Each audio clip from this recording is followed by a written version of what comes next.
Welcome back to the morning show here on Arise News. Ahead of the inauguration of the 10th National Assembly, the politics of choosing the principal officers is already in full swing at both chambers of the legislative body. Many of the moves to garner support have been subtle, while in some instances they have been less so, as the aspirants scale up consultations and desperate acts of horse trading usually associated with these elections. In fact, some aspirants have had to deny reports about sharing or promising $1 million to each member of the House of Representatives. In the Senate, the tone and the texture of the politics seems to be towing the line of regional zoning and alliances, especially for the office of the Senate President. We're now being joined for a quick discussion around this by Hilliard Atta, a former National Vice Chairman of All Progressives Congress for the South-South geopolitical zone. We'll also try to get his own take on Buhari's legacies in addition to the agenda setting for the incoming government. Many thanks for being here. Now, let's just go straight into it. We know that Ramadan is coming to an end, and very soon we're going to be aware of who exactly is going to be vying for, these positions in the House of Senate and the House of Reps. But we know that the coalition of members-elect of the House of Representatives in the minority parties have declared their bid for the office of the Speaker in the National 10th Assembly. The Minority Caucus has stated that it is out to contest the speakership seats with the All Progressives Congress, claiming that the ruling party has lost its majority status in the 10th House after the supplementary 2023 general elections. I'd like to know what your thoughts are on this. Thank you for having me. First of all, to my Muslim brothers and sisters, Baraka de Salah. I'm not a member of the House of Representatives. I'm not also a member of the opposition party. I am a member of the APC, and I am very sure that the party is working night and day to make sure that the leadership of the House of Representatives remains in the APC. Now, I have also read that the opposition party is planning to contest the speakership with the APC. I'm very sure that we are not folding our arms and not doing anything. So for me, when we get to that bridge, we will cross it. I do know that there are processes put in place by the party to make sure that the party emerges victorious in that contest. Well, as you know, Northwest politicians are pushing for, the Senate presidency, despite concerns over, religious lopsidedness. Why is it important for the South-South to angle for the Senate presidency, especially at this time? I know that this morning, this day is reporting that there appears to be some sort of disagreement among the 70 senators-elect of the APC. Many of them are insisting that the position should be zoned to the Northwest.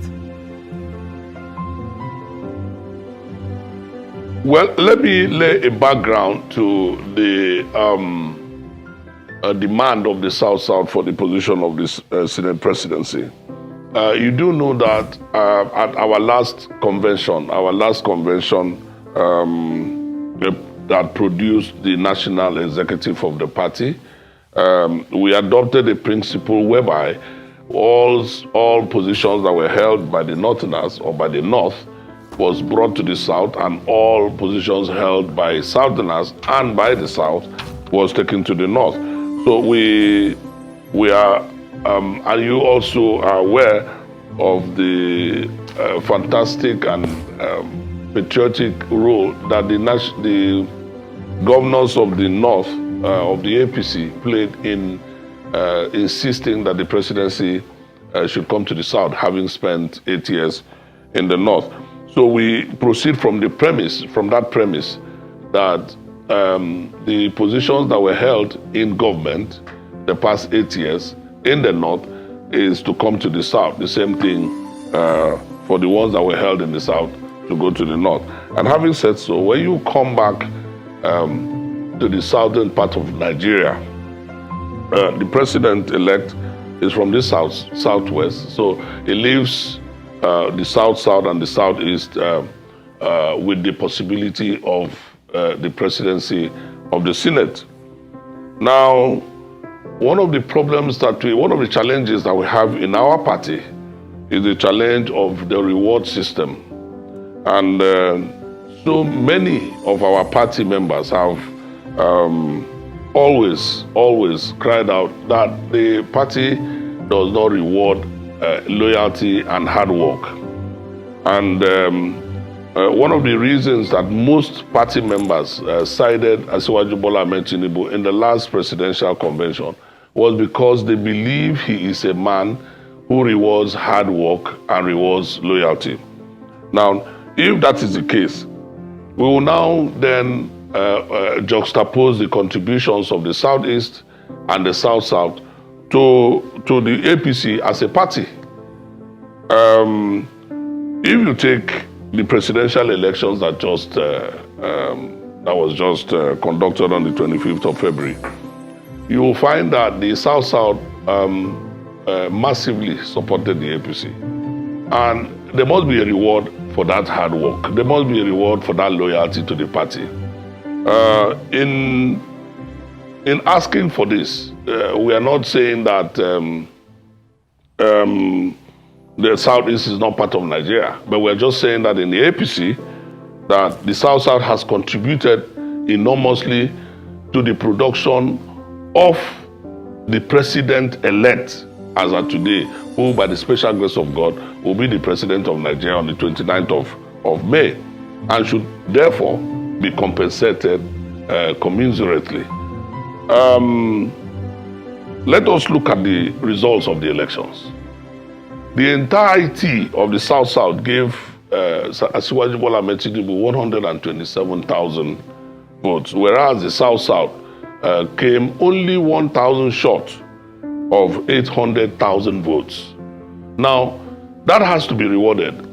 Now, if bad behavior is not rewarded, then you cannot have people morally galvanized for the next contest, because a political party is set up for political contest. So it is on the basis of that. Now let me also look at the people who have thrown their hearts into the ring for the Senate presidency, especially from the Southeast. If you look at distinguished Senator Orji Uzor, he scored 47,000 votes to become the winner of that election in the senatorial district. Whereas Asiwaju Bola Ahmed Tinubu scored only about 6,000 votes in the entire Abia state. Now, if you go to Imo State, where Senator Isunaso comes from, Senator Isunaso scored 78,000 votes to become winner of that election in Imo State. Whereas Asiwaju scored only 66,000 in the entire Imo State. Now, if you come to the South-South, distinguished Senator Godswill Akpabio is the one who has said he is running for the presidency of the Senate. Now, Akwa Ibom alone scored 160,000 votes to make, Asiwaju Bola Ahmed Tinubu scored 160,000 votes in Akwa Ibom. Now, what Godswill Akpabio brought to the table is far more than what the entire Southeast brought to Asiwaju Bola Ahmed Tinubu's election. Now, that must count for something. So that is why the South-South is saying, given the contributions of the South-South in this election, that the APC must reward it with the presidency of the Senate. All right. That is why we have thrown our...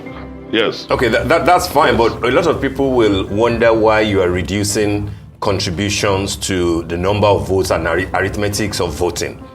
Because Southeast, as you know, has only 5 states. South-South has 6. But of all the South-South states, it's only Rivers that delivered as a state. I'm talking as a state now, not cherry picking in terms of the arithmetics of who voted, who Yeah. didn't vote. You know, it's only Rivers State that delivered the whole state for Asiwaju. Even at that, is still in contention, given the revelations that are now coming out about the actual voting pattern that is on the IREV of INEC, which shows, according to reports, that indeed it will be one Rivers and not Asiwaju. But let's give it, let's leave it as INEC has declared it. In South, but in the Southeast, where there are only 5 states, at least APC has 2 state governors. But he delivered afresh, and Imo State is still there as an APC state. So when you make this argument about being rewarded for the number of votes, listen, my brother, listen. We are talking about the presidential election. All elections, all politics is local. We're talking about the presidential election, and we're talking about a national office. Now you're talking about what IREV and what you have this tendency of bringing positions that are canvassed in the social media as if it is the gospel truth. The INEC has declared that the APC won in Rivers State. The Labour Party has gone to court. I think it is incumbent on you and I to leave the court to do its work. Now, for you to bring the assertion by some persons that the Labour Party won in the Rivers State does not do us any good. Please, I think that we should rest that matter and allow the court to adjudicate on the matter. Now, coming to the party, look, we have had 3 cycles of presidential elections, and the Southeast has consistently not given the party any hope that the APC has any reason to believe that the APC will be supported in any presidential election from the Southeast. Are you saying that the party should continue? Look, we did not have the Southeast come on board in 2015. We did not have the Southeast come on board in 2019, and the same thing in 2023. Are you now saying that the party should continue in that process of not rewarding people who contribute? I am speaking for my party. Now, I'm not saying that the presidency of the Senate, after the votes of the senators, will be cancelled simply because the South demands for it. I'm saying, as a Southerner, that efforts and loyalty must be rewarded in our party. That is the position of the South. Okay. Thank you so much, Chief Eliadata, former APC National Vice Chairman, South.